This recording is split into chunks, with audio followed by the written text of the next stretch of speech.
Hello, everyone. I'm glad that worked out with the recording. I'm Dr. Victoria Mattingly. I'm thrilled to be joining you all today. I'm a relatively new member to the society, and so I was really excited whenever I saw the call for webinars and workshops go out. We love sharing about our content, what we do here at Mattingly Solutions, and I'll get a little bit more into introductions here momentarily.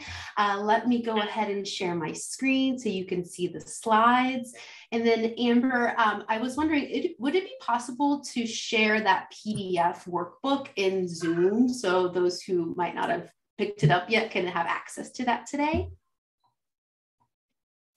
Wonderful. Thank you for your help with that. All right. And can y'all see my screen? Yes. Excellent. Thank you so much. So the purpose of today's workshop is to learn a little bit about how you can drive DEI with data in your organizations or the work that you do if you are an external consultant and work with multiple organizations. And so I know you might have heard some of these questions, might be dealing with how to answer some of these questions from senior leaders or other key decision makers. You know, what's the ROI of DEI? So it's that return on investment, or this disbelief that, you know, we don't even have a diversity issue here, you know, everything's fine, or people saying this stuff can't be measured. It's all about feelings. It's all about, you know, these big abstract concepts.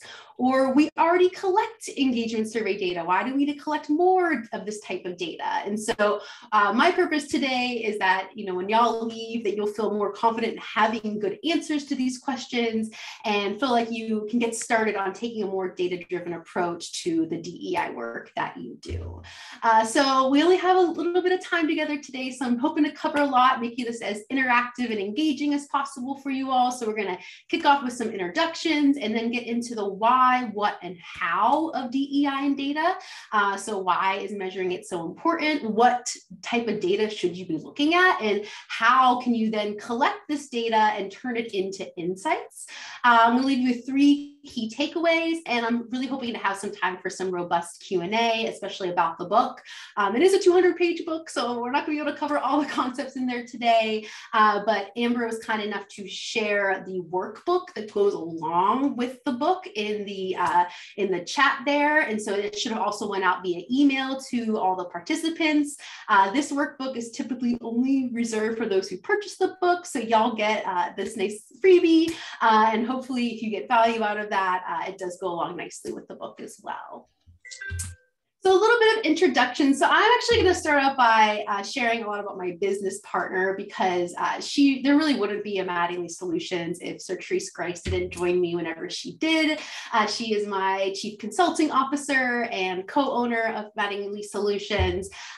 We really try to practice what we preach. And so Sertrice and I both have a background in organizational psychology, meaning that we're trained in the science of improving the workplace for humans, right? And so we learn about all those same concepts that you would learn in your MBA, but instead of that financial end goal, we're looking at, you know, the well-being, the retention, the engagement of employees and humans in the workplace, right? And so to practice what we preach when it comes to being a diversity, equity, inclusion consulting firm, diversity is really only at the group level, right? So I needed to diversify my team and really bring that power and strength of diversity that we're trying to achieve in our organizations and with our clients. And so bringing Sertrice along last year, she hit her year anniversary in April with us. She's just phenomenal, and how we talk about allyship and inclusive behaviors and really taking a data-driven approach to this work. You know, I just have such pride in running this company alongside her. I am CEO and founder, so that we founded the company. I founded as a solopreneur in August of 2019, so been in business far longer during the pandemic than not. We wanted to write the book as a way of getting our philosophy out there. So for those of y'all who maybe have read the book already, it's certainly not one of those kind of consulting salesy books. It's more coming from my PhD background and the science and the evidence-based strategies of taking a data-driven approach to DEI. And so that really is our goal and mission, is to use science and data to improve the human experience at work. I'm based in Pittsburgh, Pennsylvania. Sertrice is down in Raleigh, North Carolina. She actually is doing a couple talks today and yesterday, so that's why she wasn't able to join me. We like to typically do these talks together. As I mentioned, we're both trained in organizational psychology, and so really that sweet spot of integrating DEI and data. We're also proud scientist practitioners, right? So not just in the practice of DEI, but what's the science behind it, and how can we merge those two areas so we can really get the most impact with the interventions that we do with our clients. And of course, we are both co-authors of the book Inclusalytics. So a little bit about the book. It's broken down into 3 parts. The first is about the why and the what, and a little bit of how of what Inclusalytics is all about. We define Inclusalytics as, using data and statistics to better understand and bring workplace inclusion to life. So really quantifying what we mean by inclusion. Whenever I first started the company, I was doing some initial market research. I went right into the question of, how do you measure inclusion at your organization? And then I realized I was asking the wrong question. I actually needed to take a step back and say, how do you define inclusion at your organization? And it was really surprising how much people struggled answering that question, right? They had their vision statement and their mission statement about DEI broadly, or maybe it's DEIA or I&D or DEIB or whatever acronym that they use, right? And it's not about choosing the right acronym in general, it's about choosing the right acronym for your organization, right? So I always say that it's not, but I like DEI just because that's the most commonly used acronym right now. And we really do try to focus on those 3 constructs, which I'll get into more detail here shortly. But realizing, there really is a lot of confusion and a lot of need for clarity for how do we define inclusion in like a really meaningful scientific way? How do we operationalize inclusion? So what does it actually look like? How do we move the needle? I know we talk a lot about moving the needle in the DEI space, but what are we moving that needle on? And are we talking about Fahrenheit or Celsius here? Or is it even temperature in general, right? And so how can we take some of these skills that Sertrice and I are bringing from the organizational psychology field and turn inclusion to more of a science? So that's what Inclusalytics is all about. That's kind of that overview in that first part. The second part is really getting into all the data that organizations are already collecting when it comes to DEI. I feel like sometimes, we think about, and I think this is not specific to DEI and data, but just DEI in general. To do this work right, you really are touching every aspect of the organization, right? And it can truly feel like boiling the ocean, right? And so we're trying to simplify it. And of course, as organizations become more and more mature on their DEI journey, that's when we start seeing, the dashboards and all the really fancy analytics and stats to help you really understand all the nuances of DEI across your organization. But you don't have to start there, and don't let those, very mature kind of examples of, these companies that have huge DEI teams with the people analytics support, and they've been on their journey for decades, right? You can't be the Google or, these more advanced companies. You have to start where you're at. And fortunately, you're already collecting a ton of that data already. It's just a matter of how can we pull it? How can we make sure we have the right partners in the organization? And how can we use that data, most importantly, to drive insights and action, which is part 3 of the book. So those are the main 3 chunks of the book. And we're going to kind of touch on all 3 of those at really high level today in this workshop together. I did want to call out, as I mentioned before, the workbook that y'all all have access to. And we'll actually be going through a couple of those exercises together today. It does align really nicely with the book itself. So there's one worksheet per each chapter. And on the screen there is a QR code as well as a tiny.cc if you wanted to purchase the book to go along with that workbook there. All right, so let's start a little bit with the why. And this kind of gets at some of those questions that were on the screen initially. And actually, no, I haven't. I jumped right into the content, but I wanted to hear some introductions from you all. So I'm actually going to run a couple polls here just to learn a little bit about who is in the room with us today. So let me pull that up, and I'm going to stop sharing my screen and then launch these polls right here. If I can figure out how to do that. Amber, I'm not seeing the polls on my screen. Oh, there they are. Perfect, perfect. All right. So the first poll, I am curious of those in the room, which of these classifications best describes your role? And if you are other, just be sure to put that in the chat so we know what that other category is.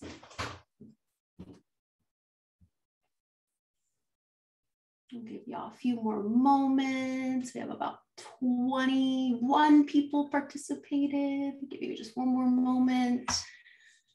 Excellent. And so you should be able to see the results on the screen now. 2/3 of the group are internal DEI practitioners, so either a leader or on that support team. We have about 14% external consultants. We have internal HR, a practitioner. And then I wanted to see in the chat, if anyone wants to, whoever put other, if you want to share what your role is and what you do there. I just wanted to make sure what we talked about today was really applicable to everyone in the room. So thank you for sharing that. Next polling question for you all. How long have you been working in a DEI specific role? And so if you're not in a DEI specific role, just check NA there. But how long have you been doing designated DEI work? Give you a few moments to answer that. While you're answering that question, I've been in the DEI space since 2016, so I know it still feels relatively new, 6 years, but what I found is, you know, the space has really exploded over the last 2 years. And so trying to figure out where different people are at on their journey. And I always tell internal leaders, make sure you vet that DEI consultant that you're bringing in. A lot of people are throwing their name in the hat right now for these roles. It's very exciting and meaningful and purposeful work, but make sure you have people with the right skill set and experiences that they need to have in place to get the work done. Because I think we all know sometimes doing this work poorly can lead to more negative outcomes than positive. So make sure you have that vetting system in place.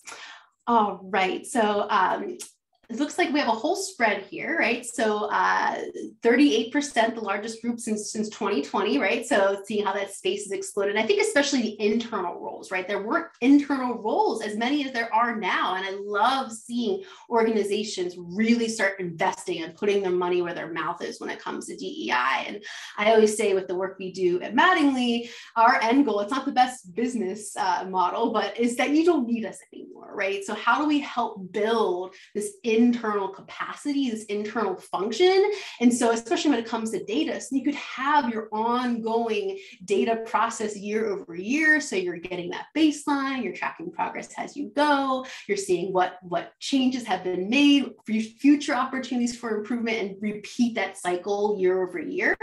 And so my goal is that get that internal capacity built within an organization so you don't need to bring in an outside consultant every year to do that measurement work for you all.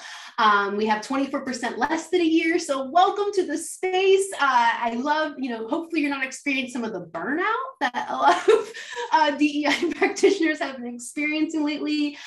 There's some really great groups that are forming to kind of provide that emotional and, just well-being support to DEI practitioners. So hopefully those who are in the year in the room, you're still in the honeymoon phase, share that energy, reach out to those who've been doing the work a little longer and see how you can, really bring that new energy into the space, because we're seeing a lot of burnout right now.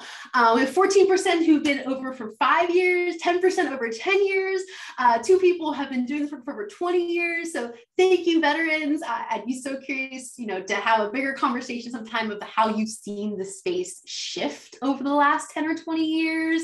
Any insights you have from that work. As I said, I'm only 6 years into the game, but there's a lot of collective knowledge and wisdom. And something something I love about the DEI space, as opposed to other areas of consulting.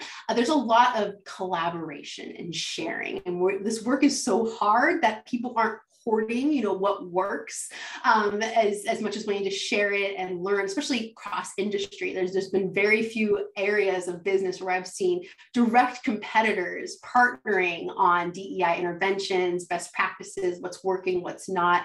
I think it's because this goal, even though there is a very strong business case for DEI, this goal is something shared. It's bigger than our individual work. It's bigger than even the individual companies we work for. And I just love that collaborative aspect to the space. All right, I think I had one more polling question here for introductions. And so just curious the size of the company that you work for, and if you're an external consultant, the typical company size that you work for, just to get a sense. And this number, this employee number, does have a very substantial impact on the type of data that you can collect in organizations. So we work with small organizations, we work with, you know, enterprise-sized organizations, and that N size, so that participant size of the group you're working with, really is going to determine what the best measurement approach would be for you. So a couple more participants just waiting to answer here. What is that size of your company, or the typical company size that you work with? Just give it just one more moment. All right, and so once again, a very broad spread, a quarter of the group, less than 100 employees, looks like a third of the group in that 100 to 500 range. And we have a few really large organizations on here as well. So a nice spread today, and hopefully regardless of the methodologies or the types of data that we talk about, there's some content here that will apply to all these different organizational sizes. Let me just make sure my final poll isn't. Oh, I do have one more poll, which is also related to what we'll be talking about later. So if you are an internal leader, how big is your team, right? And so do you have a, you know, six or more people, full-time dedicated staff, maybe, you know, less of a sizable group there, but still full-time dedicated staff? Do you have some part-time people? So maybe people who have 10 hours a week or 20 hours a week that they can work on DEI specific work? Or is it, what team? It's just you? And it breaks my heart how common that final answer is selected, right? So going back to what I mentioned before, doing this work right means touching every aspect of the organization. How could we ever imagine one person to be able to touch every aspect of the organization, right? And so I've been very impressed by the innovation that I've seen a lot of one-person DEI functions be able to leverage when it comes to using technology, using external consultants, using internal teams, and influencing, leveraging, you know, your key learning development partner, your key engagement partner. And so looks like, oh, it wants me to answer. I'm just going to answer there. Okay, so let me share that here. So, you know, being really creative as a single person team, I've seen some success with those who have to, you know, spread all that work throughout the organization. But I have so much, as I said, respect and admiration for those doing this work alone. And I'm hopeful with data and with some of these influencing strategies you can use with data, you can use that as a influencing point, a strategic, you know, negotiation point of, hey, look what I've been able to do as a team of one. Imagine what we could do as a team of 2 or 3, right? So over 2/3, just the solo. I have such respect for the solo leaders here. And then a few other, we have 5 people in the group that have some dedicated staff. So I'm really happy to hear that. And I have been advising some of our clients getting, if you can't get a full-time staff, who can you get for 10 hours from the communications department, right? Who can you get to take over that training program? And then you're more of an advisory role, but then it ends up living in the learning development department, right? And so helping our clients really understand how they can scale themselves through the organization, especially if they don't have that full-time staff. So thank you for those polling questions. Very much appreciate that. Those are the results there. And I'm gonna get back to sharing my slides. Wonderful. Can you all see my screen again? Excellent. All right, so now let's get into the why of DEI and data. Okay, so I'd love for you to share in the chat, what is the biggest challenge that you specifically, you personally face when it comes to advancing DEI in the organization you either work in or the organizations that you work for? So take a moment, think about that answer, put it in the chat. I'd also love to hear if someone's willing to come off mute to talk about the biggest challenges you face, get a little conversation. As I said, I love to have these be engaging. Does anyone want to raise their hand or come off chat and just chat a little bit about challenges that they face, the biggest challenge they face when it comes to advancing DEI?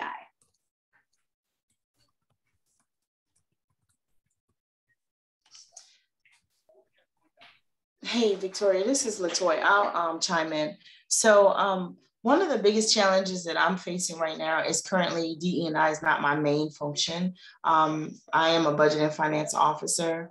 And so my main function is budget finance for this city of Charlotte, for Charlotte Water. And so I have a huge passion, right? But I know it goes beyond this passion, this action. I recently was afforded the opportunity to be asked by a deputy director to lead the DE&I team for Charlotte Water. So making progress.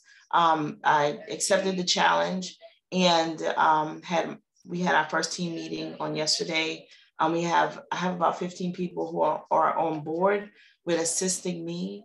But the biggest challenge now that I face, after having that meeting yesterday and working till 8:30 last night, was the time, like the balance, because I have deliverables for budget and finance and for my other departments that I support.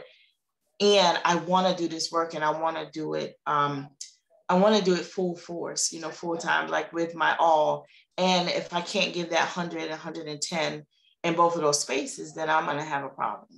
And there's already a problem. There's already a problem that needs to be, fixed within the organization. And so I'm all for it. So I would say that's one of my biggest challenges right now. Thank you so much for sharing that, LaToya. And, that capacity, that resourcing, such a common barrier. And it kind of gets back to the one-person team, or even the case you shared, and this is very common too, a no-person team where you're just getting the additional work on top of a humongous job you already have to be responsible for, right? And so the capacity piece is huge. So thank you so much for sharing that. Does one other person want to share a different challenge or a related challenge before we move on? And while I call that out, you can see in the chat right now, we have, once again, that capacity piece, the political aspect, right? Especially whenever it's so top focused in certain, news outlets, or things get, kind of misconstrued in the common narrative when we know it's actually different, and when it's applied to the workplace. Getting senior leader buy-in, oh my gosh, absolutely. Someone mentioned measuring progress, the data, all the pieces. But is there one more person that'd like to share broadly with the group? I see, is it Devon is off mute, or anyone else?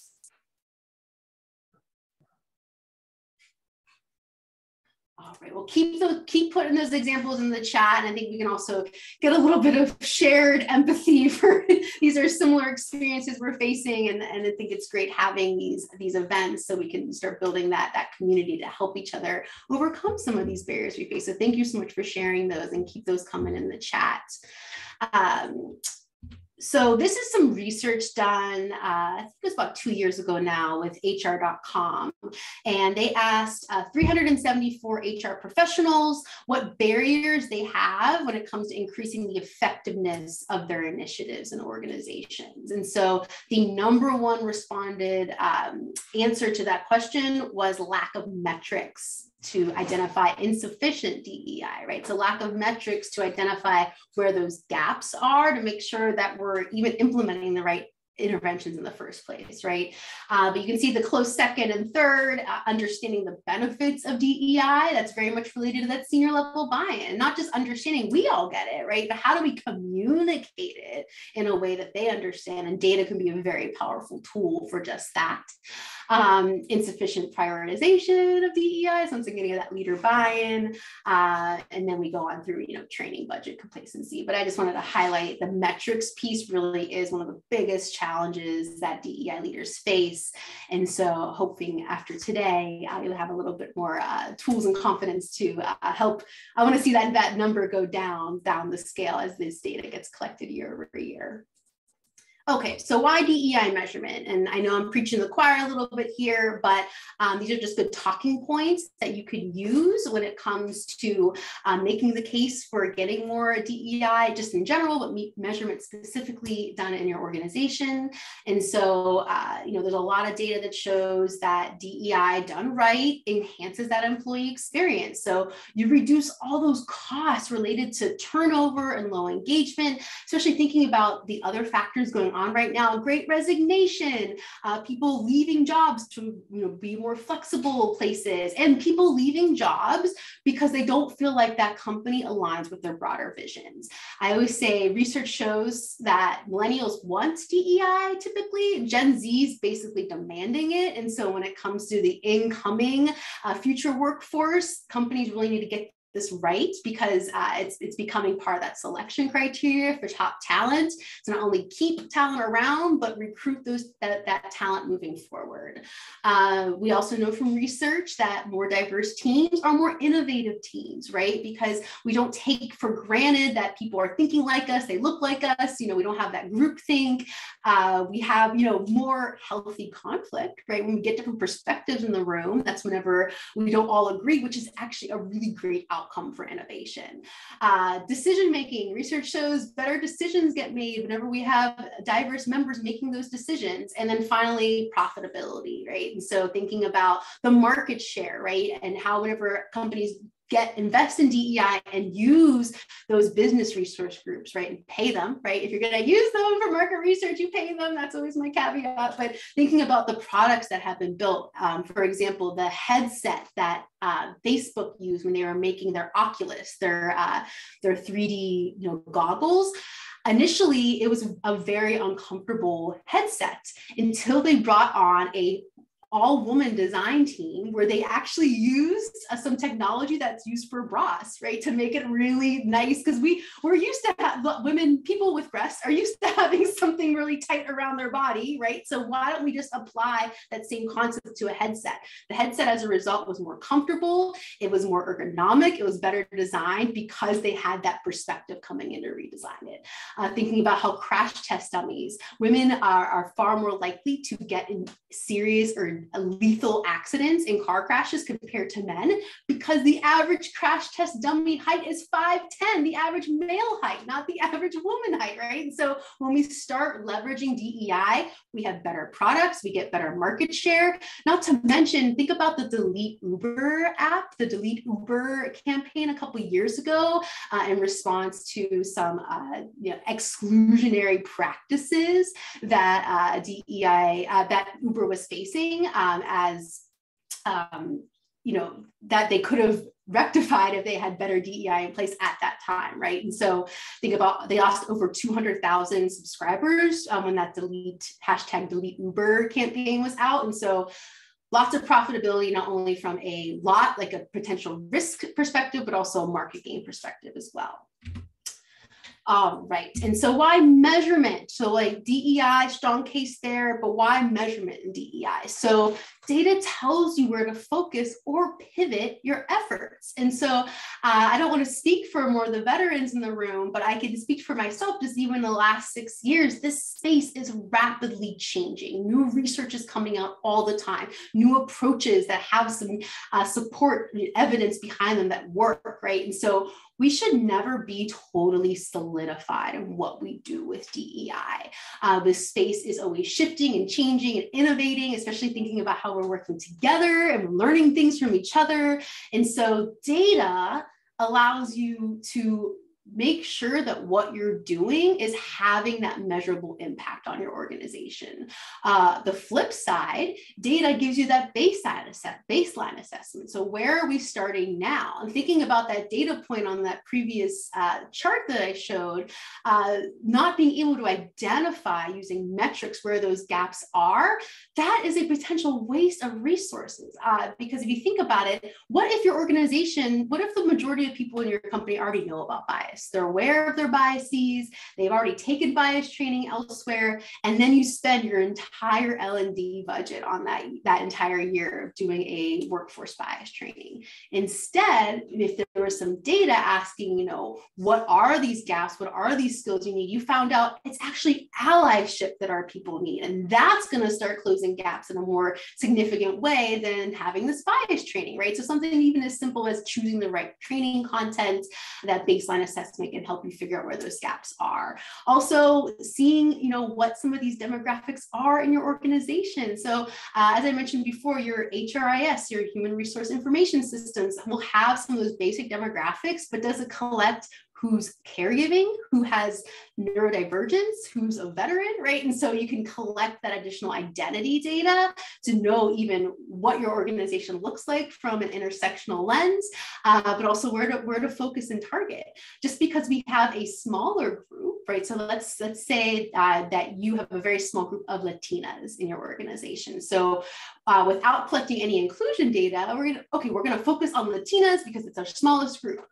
Well, then when you conduct a focus group or actually talk with this group, maybe they're super happy in the organization and they do feel like they're included and they do feel like they belong. And it's actually the Black men in your organization that are not happy, not satisfied, and feel like they're very excluded, right? Even though there might be a larger population. So it's not just collecting the diversity data, but the inclusion data that goes along with that. And I'll share this kind of dual approach to collecting both numbers and stories when we get to later in the presentation. Also tracking progress towards goals. So I know I mentioned before doing year-over-year assessment, but you could also use pulse surveys as you go. And it's a simple one item. One of my clients, we just add a little one item question into their newsletter, right? And so it's completely optional, but we've used that strategy to get really targeted trading content data to use as influencing and saying, hey, executives, I know you think that people don't want these resources or don't want to learn about allyship or inclusive behaviors, but look, 300 people responded, which is a chunk of our organization, and 80% said they wanted it, right? So we use it to influence, and it's just a one item survey. So it doesn't have to be super complicated. Impact measurement, which is very much related to ROI. So just imagine if you could show some sort of pre-post of frequency of inclusive behaviors, right? And so before our big ERG event, and when we invited everyone along, we noticed that leaders were only using inclusive behaviors, 20% of the time. A month after that big event, we reassessed and we found that increased by double. So now it's 40% of the time, right? And it could be simple measures, doesn't have to be super complicated, but be able to show that impact of your efforts and that ROI. Yes, we spent, $100,000 on that event, but we were able to see that we increase that commitment to the organization. We had, all these people say that they're going to stay because they feel like they're more involved. I know it's impossible to show that in one event, but just to be able to make that case and show we decrease turnover intentions, we increase feelings of belonging, engagement, satisfaction. That's ROI, especially if you can then calculate it to that number of turnover costs. How much does it cost to hire someone new? How much does it cost the organization when you have to refill a new role that left because of voluntary turnover, right? And so all of these outcomes and all these cases you can make, you can solve through measurement with the right measurement strategy. You risk, once again, just getting at that case building. So a typical concern we get when we talk about DEI and data is, well, this is just going to divide us and we're trying to be inclusive. We want to bring everyone together. And the argument there is that, you know, this is, if done, DEI data done right, it's designed to listen to all employees. We all fit into this picture of representation, even white men. And I love saying this in rooms where there's more white men. You're part of this, right? Like that's representation. The issue is we're not at a place of representation. So if it feels like we're focusing on certain groups, that's equity, right? But it's going to benefit everyone in the end. All ships rise as the tide rises. And it's, you know, giving that voice to everyone. And also when we talk about things like inclusive behaviors and allyship, we do have a very important role for those in the majority group to play when it comes to doing this work. Second concern is that, well, we're never going to capture enough data, or we're never going to get the response right. People don't reply to surveys here. We don't have a survey culture. Well, are you telling them why you're doing the survey? Are you being transparent with the purpose of the survey? And most importantly, are you doing some follow-up, right? I've seen response rates dwindle year over year whenever there's this big workforce survey goes out, but they never heard what happened, what they learned, and most importantly, what's being done about it. And the final concern is identifying problems without solutions. You know, these senior leaders sometimes I work with, well, we don't want to unearth issues that are already there. If it ain't broke, don't fix it, right? The thing is, we already know what's broke. You ask any of your employees, especially those from underrepresented groups, it is no secret. You look at an all hands meeting and who's tuning into that Zoom, and you look at the faces that are on that call. You know, of course, there's all sorts of levels of diversity that aren't visible, but the visible ones are pretty apparent in knowing what type of makeup we have. I always go to the leadership page on websites and go to that senior leader page and take a snapshot of that and put it on my executive training slides of like, is this representative? Is this representative? Is this the organization that you think someone from various identity groups feel like they see themselves and see that they have a future and a career path here? So anytime I get this point, I always say people already know. Now that you're going to collect the data to then take action, right? So you're not unearthing anything that's already there. You're just elevating and making it a priority. Because can you imagine having a business strategy without any sort of metrics under that when it comes to revenue, profit, customers? Same goes for DEI. All right. So we're not going to get super into the worksheet, but I did want to just tell you a little bit about this one, and hopefully that you'll find some value in it if this last conversation we had about the why of DEI data could be helpful. So page 5 of your worksheet, it's all about making the case for DEI. Now, this is very business focused, and something that we love to say at Mattingly is, even though yes, there is a business case for DEI, it's also just the right thing to do. That should be compelling enough. There's been a lot of pushback against using the business case for DEI because the moral case is a lot more pressing and important. At the end of the day, though, these senior leaders that don't understand, they are running a business. So we have to talk about these aspects in their terms, and data is a great way to do that. And so I hope this worksheet, if anyone's struggling with getting that executive buy-in, I know a couple people put that in the chat, just a good way to start thinking about that. And so how will DEI help your organization compete for top talent, improve decision-making, increase innovation, achieve your company goals? And then who are you trying to convince, and which of these arguments might make most sense to them? And I always find going into these conversations, just start by listening. Really just ask them really good open-ended questions. You know, what are we trying to achieve with DEI at this organization? How is DEI related, or could elevate and help us execute our business strategies and our broader outcomes, right? And so this is just one of the tools in the book. I just hope that you can get some value from, and I'll be curious, please reach out on LinkedIn afterwards if you use this tool and you were able to get some more executive buy-in as a result. Okay, so now let's get into the what of DEI and data. So what exactly are we measuring here? And as I mentioned before, you know, I started with this question of how do you measure? And I realized, oh, we need to actually take a step back and define it. And that's a big part of measurement, is something we call construct clarity. So what is the actual construct, idea, concept that we're trying to measure, and how can we be really clear what that construct is compared to similar ones. So when it comes to DEI, the very simple way that we like to talk about it at Mattingly is diversity is how we see each other. And feel free to replace that with how we perceive each other, right? Because once you find out something about someone who has a not an apparent type of identity, categorization, you might perceive them to be differently. So diversity is how we see each other. Inclusion is how we treat each other, right? Based on how we see each other. And equity is how we elevate those who have been historically left behind. And so diversity is a fact. Inclusion is an act, and equity is that long-term sustainable decision, policy change to really shift the status quo and put the right systems and processes and procedures in place.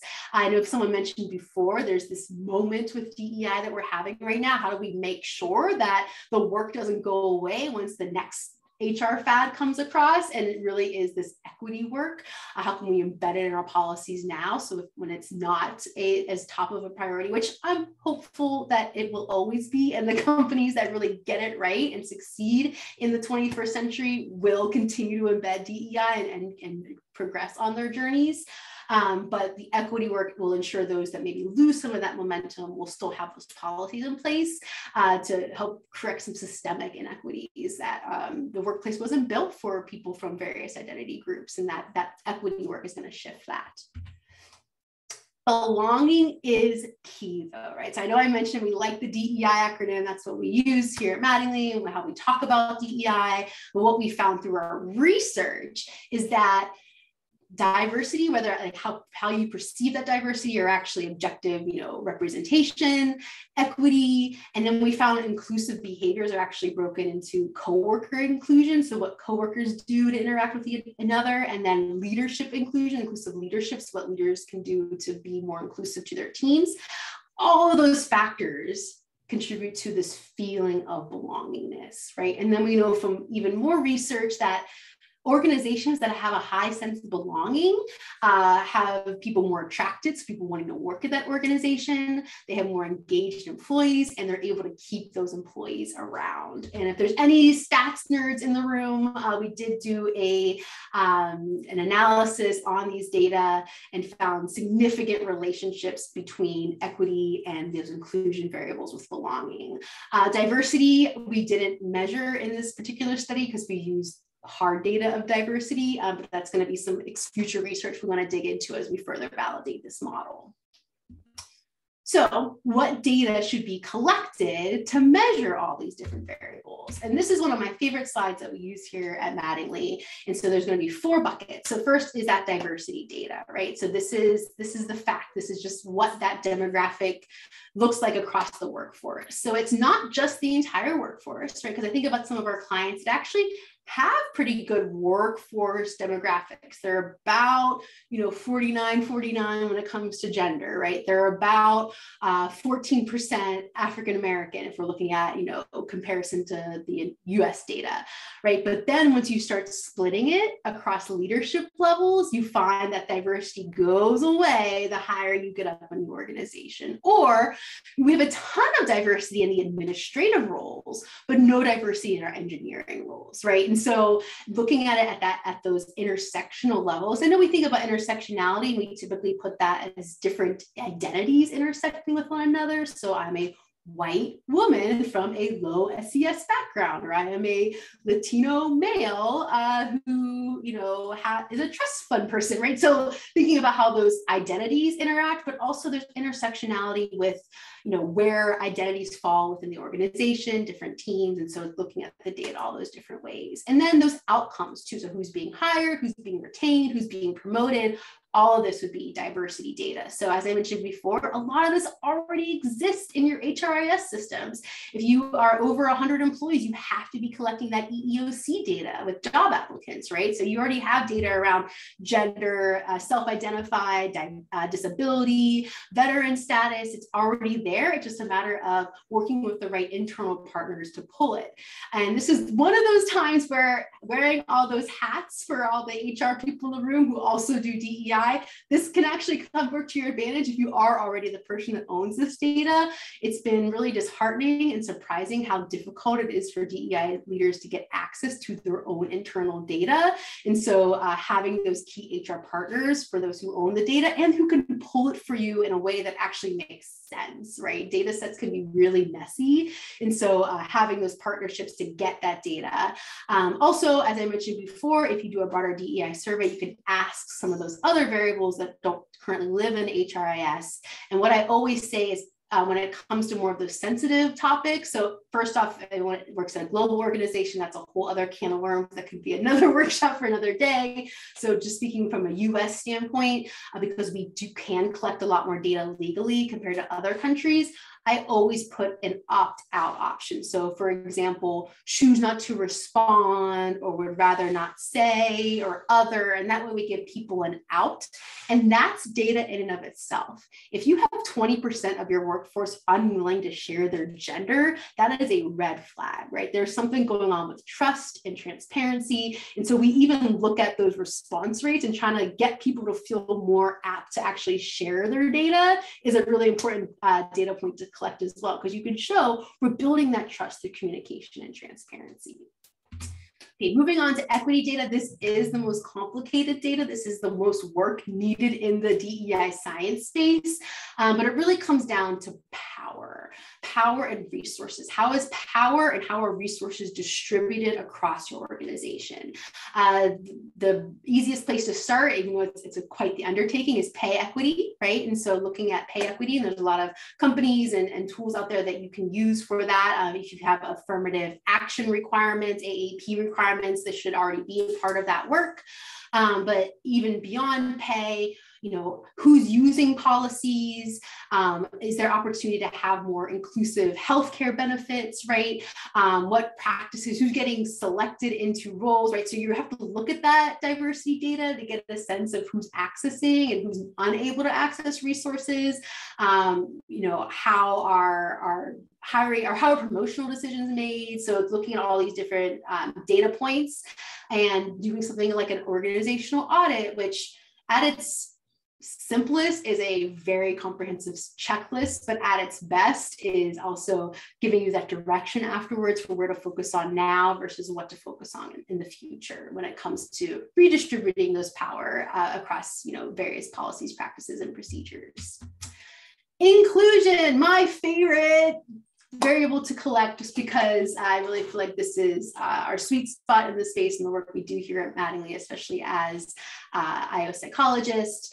And so inclusion are the behaviors that result in others feeling valued, respected, seen, and heard. So inclusion is the behavior and belonging is the outcome. So inclusion should be measured as an action, right? So I always say, I don't care if I think I'm the most inclusive leader in the world. I care that my team sees me and can share examples of whenever I was being inclusive.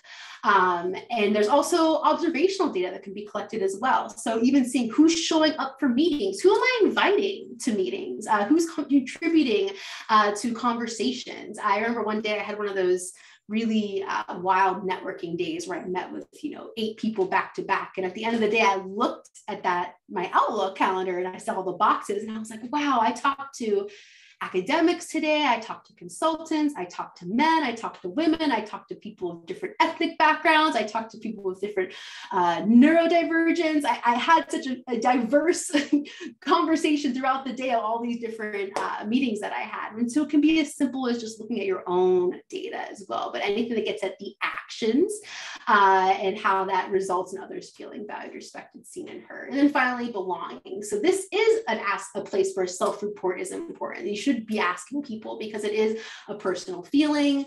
And so do you feel valued? Do you feel respected? Do you feel seen? Do you feel heard? And even just something as simple as asking, I feel like I belong to this organization, and how much you agree with that could be a great place to start.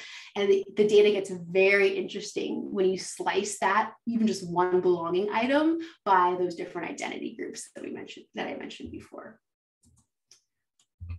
And then just a quick call out, the worksheet number 4 on page 6 of your workbook has some, just a really high level checklist of some areas that you could already have data or maybe start collecting data just to get your wheels turning. Once again, this is not a comprehensive list, but it's also not the, even just having one check on this list would be a great place to start.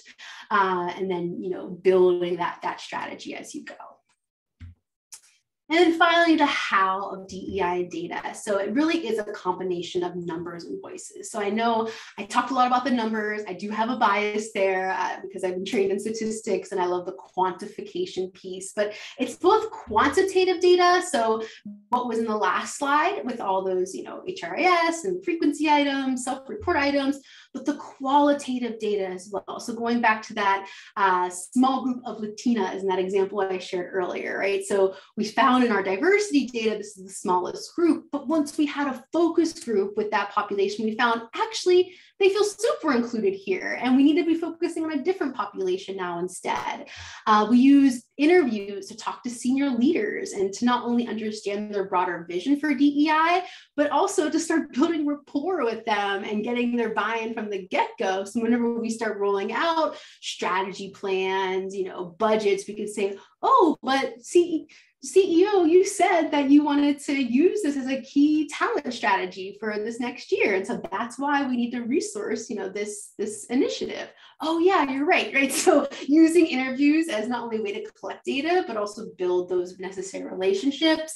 And then even something as simple as open-ended comments. So that pulse example I shared before, instead of a multiple item question, you can just ask an open-ended question and then use really simple tools, even just like a word cloud, right? To see the most common words. There's great free tools online. If you want to get a little fancier, what we tend to do is something called thematic analysis, which is essentially using AI to go in and find what are the key themes, and then we go back in and verify it. So, there's even technology that you can use to get some of these stories as well, because it really is both. And I'm sure y'all have used the phrase that this is head and heart work, right? And so the head work is the data and the heart work are the stories and the anecdotes and the voices behind it.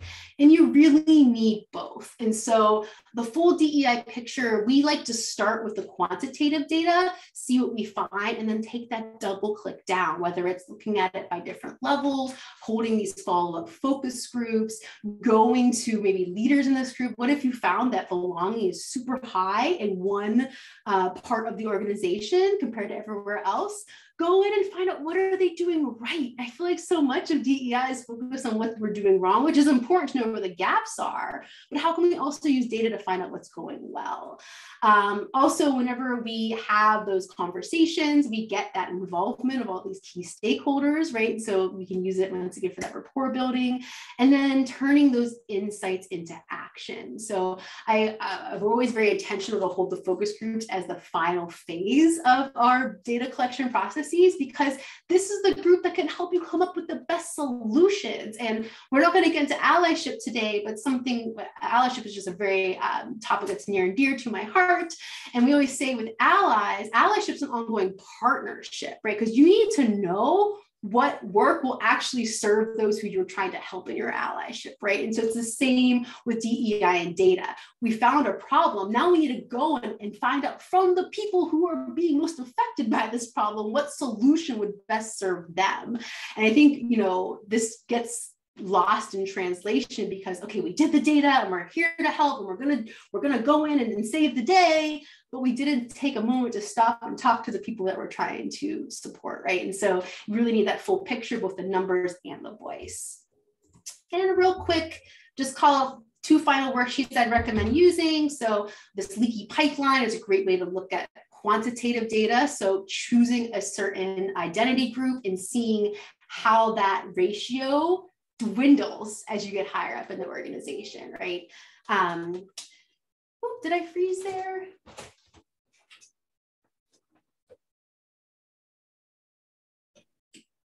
You froze a little bit. Okay. Am I back? Yes, you're moving now. Excellent. Sorry about that. And then the one on the right is to look at some qualitative data, so some best practices.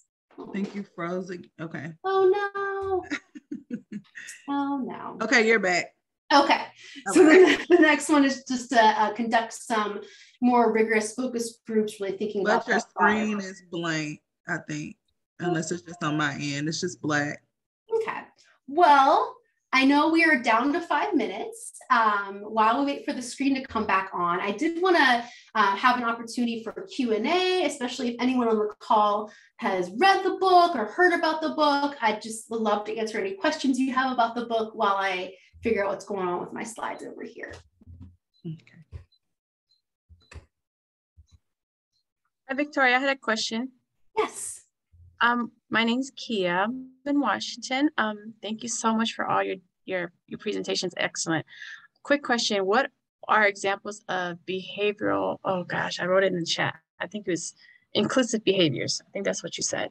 Yes, absolutely. So we quantify inclusive behaviors in the 3 buckets. So the first are what we call everyday inclusion. So think about the opposite of microaggressions, right? So if microaggressions are these subtle behaviors that cause harm, microaffirmation are these subtle behaviors that result in inclusive behavior, result in feelings of belongingness, right? So getting someone's name right, making eye contact, physically moving your body when someone walks into a room and saying hello. These are very subtle, either nonverbals or very small actions, gestures, phrases to make people feel like they belong. So that's the first level. Second level is inclusive leadership, right? And so what are things that leaders explicitly can do? So making sure that you have diverse representation on your team, making sure you're leading inclusive meetings, making sure you're holding others accountable for treating each other in inclusive ways, being a role model. So these kind of leader specific behaviors. And then finally, what I call like the creme de la creme is allyship, because it is, it takes the most commitment, it takes the most resilience, and it's intentionally going out of your way to partner across difference and use your in-group status and privilege for good. And so I started doing my DEI work in the gender equity space and really trying to help male allies advance women in leadership initiatives, especially those who are executives. I've since broadened that out to take a more intersectional approach to allyship. But the most important aspect of allyship is some sort of cross-group collaboration, and you're working together, right? This isn't saviorism or knights coming in and saving the day, but this ongoing partnership. So those are the 3 major areas of inclusive behaviors. And if you're unsure if something is a behavior or not, ask yourself, can I see it? Can it be something that I measure, like I do this never or sometimes or always? And that's how you get more behavioral in your measurement items rather than, oh yeah, like I feel like this person treats me well or something. You want to get as specific as possible. That's a really great question. Thank you.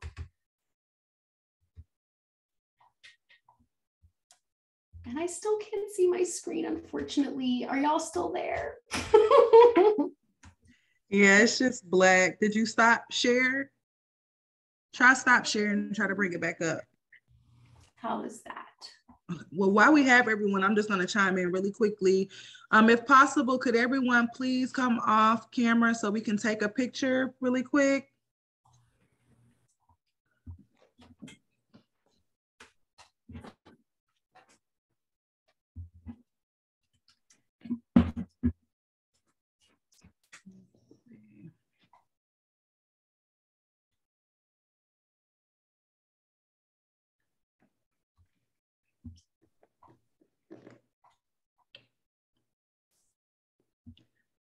All right. I'm trying to see how I can do full screen.